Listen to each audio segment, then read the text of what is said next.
नमस्कार, ये आकाशवाणी शिमला है। अब आप प्रभा शर्मा से प्रादेशिक समाचार सुनिए। आज के मुख्य समाचार।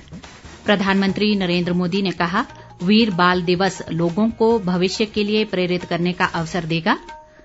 राज्य सरकार ने कर्मचारी चयन आयोग हमीरपुर को तत्काल प्रभाव से किया निलंबित।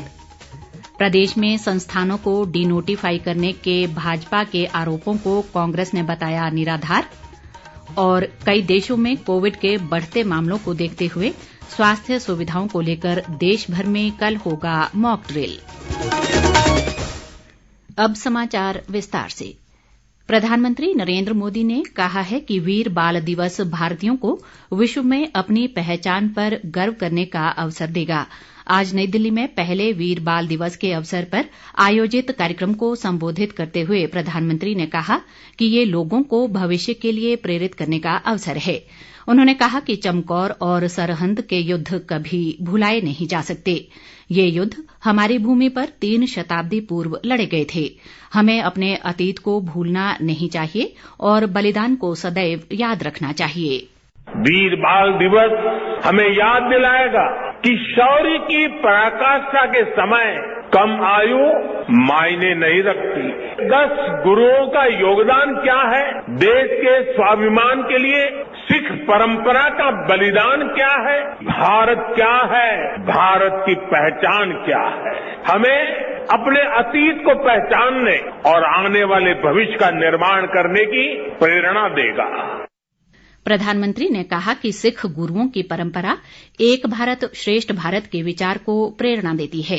उन्होंने कहा कि जिस देश का ऐसा इतिहास रहा हो उसे साहस की भावना से भरा होना चाहिए, लेकिन दुर्भाग्य से हमें ऐसा इतिहास पढ़ाया गया जिसमें हमारे अंदर हीनता की भावना पैदा करने वाले नैरेटिव थे।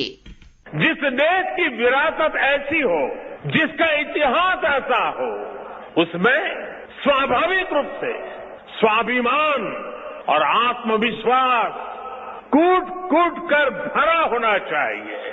अगर हमें भारत को भविष्य में सफलता के शिखरों तक ले जाना है तो हमें अतीत के संकुचित नजरियों से भी आजाद होना पड़ेगा।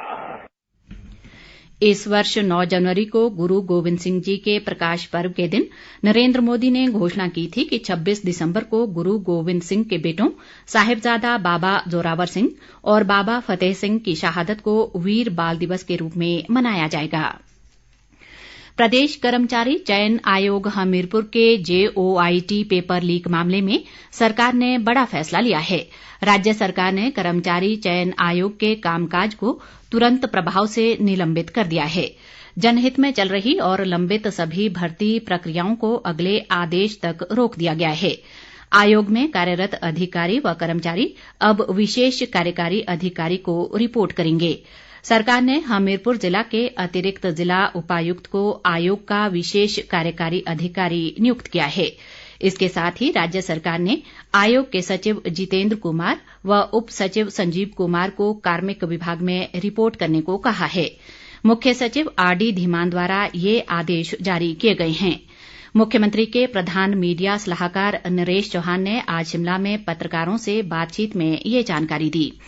उन्होंने कहा कि मुख्यमंत्री सुखविंदर सिंह सुक्खू के नेतृत्व में राज्य सरकार भ्रष्टाचार के खिलाफ जीरो टॉलरेंस सुनिश्चित करने के लिए प्रतिबद्ध है और आयोग के कामकाज में पूरी पारदर्शिता सुनिश्चित करने के लिए ये ऐतिहासिक फैसला लिया गया है।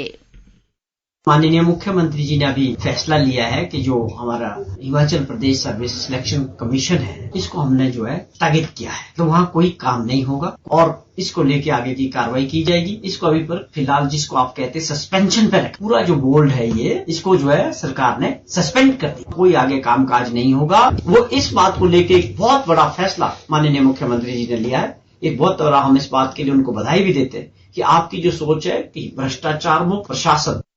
नरेश चौहान ने कहा कि मुख्यमंत्री के निर्देश पर आयोग द्वारा आयोजित पिछली परीक्षाओं में कथित कदाचार के संबंध और खुलासे की जांच के लिए एक SIT का गठन किया गया है। विधानसभा के प्रोटेम स्पीकर चंद्र कुमार ने वरिष्ठ भाजपा नेता व पूर्व मुख्यमंत्री जयराम ठाकुर को नेता विपक्ष का दर्जा दिया है। विधानसभा सचिवालय ने आज इस संबंध में अधिसूचना जारी कर दी है। इस बीच जयराम ठाकुर ने विपक्ष का नेता नियुक्त करने पर विधानसभा के प्रोटेम स्पीकर व अन्य सदस्यों का आभार व्यक्त किया है। उन्होंने विश्वास जताया कि वे इस जिम्मेदारी को बाखूबी निभाएंगे। प्रदेश सरकार द्वारा डी नोटिफाई किए जा रहे संस्थानों को लेकर भाजपा के आरोपों पर कांग्रेस के 3 विधायकों ने पलटवार किया है।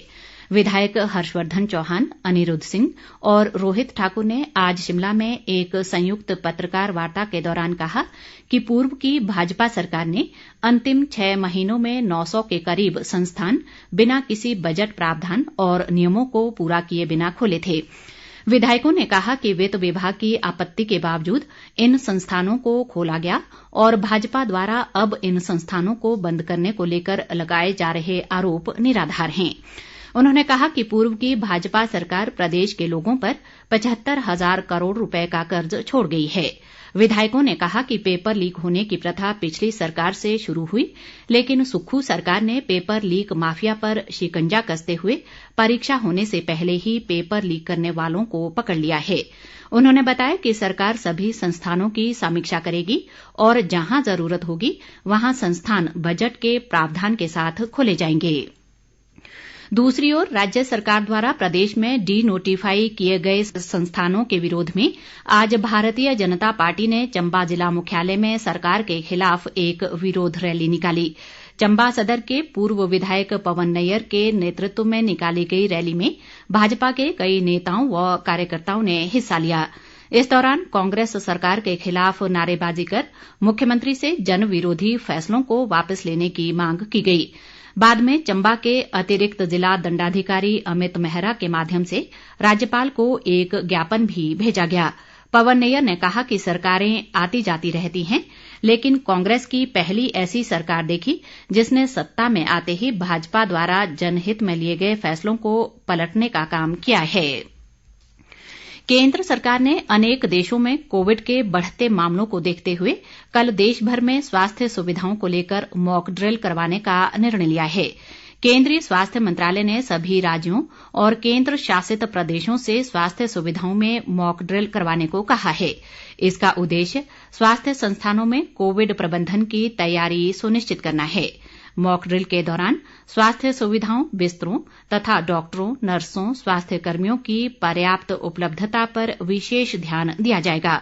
साथ ही एम्बुलेंस, जांच सुविधा और मेडिकल ऑक्सीजन जैसी जीवन रक्षक सुविधाओं की उपलब्धता सुनिश्चित करने पर भी ध्यान दिया जाएगा। मंत्रालय ने कहा है कि राज्यों और केंद्र शासित प्रदेशों में जिला कलेक्टर तथा स्वास्थ्य विभाग के अधिकारियों के मार्गदर्शन में मॉक ड्रिल करवाई जाए। राजधानी शिमला सहित प्रदेश के विभिन्न पर्यटन स्थलों में नववर्ष को लेकर पर्यटकों की आमद बढ़ गई है। लाहौल स्पीति जिले में सैलानियों की आवाजाही की संख्या में वृद्धि देखने को मिल रही है और बीते 24 घंटों में अटल सुरंग रोहतांग से कुल 19,383 वाहनों का आवागमन हुआ है। एसडीएम प्रिया नागटा ने बताया कि जिला प्रशासन ने मौसम को देखते हुए पर्यटकों को शाम 4 बजे के बाद माइनस तापमान व विपरीत मौसम को देखते हुए वापस लौटने की सलाह दी है। जो पिछले 24 घंटे का डेटा है, जो ऑफिशियल डेटा हमें अटल टनल का मिला है, उसमें अराउंड 19,000 गाड़ियों ने एंटर किया है लाहौल स्पीति में। न्यू ईयर और क्रिसमस को ध्यान में रखते हुए टूरिज्म के लिए काफी लोग लाहौल की तरफ प्रस्थान कर रहे हैं। जिला प्रशासन की तरफ से ऑफिशियल एडवाइजरी भी इशू हुई है कि मौसम को ध्यान में रखते हुए टाइम से यहां से निकले, क्योंकि 3-4 बजे के बाद जैसे मौसम अचानक खराब हो जाता है तो ब्लैक आइसिंग वगैरह रोड पे होने की गुंजाइश हो जाती है। लॉ एंड ऑर्डर की भी पुलिस और प्रशासन ने अच्छी तरह से तैयारी की गई। राजधानी शिमला सहित प्रदेश के अधिकतर भागों में आज दिन भर बादल छाए रहे, जिससे राज्य में शीतलहर का प्रकोप बढ़ गया है। मैदानी इलाकों में कुछ स्थानों पर सुबह शाम घना कोहरा पड़ने से जहां कड़ाके की ठंड पड़ रही है, वहीं वाहन चालकों को भी दिक्कतों का सामना करना पड़ रहा है। कई क्षेत्रों में न्यूनतम तापमान 1 डिग्री सेल्सियस तक दर्ज किया जा रहा है। मौसम विभाग ने अगले 2 दिन मौसम साफ रहने, जबकि 29 दिसंबर को मैदानी इलाकों में हल्की वर्षा व उच्च और मध्य पर्वतीय क्षेत्रों में हिमपात की संभावना जताई है। अंत में मुख्य समाचार एक बार फिर।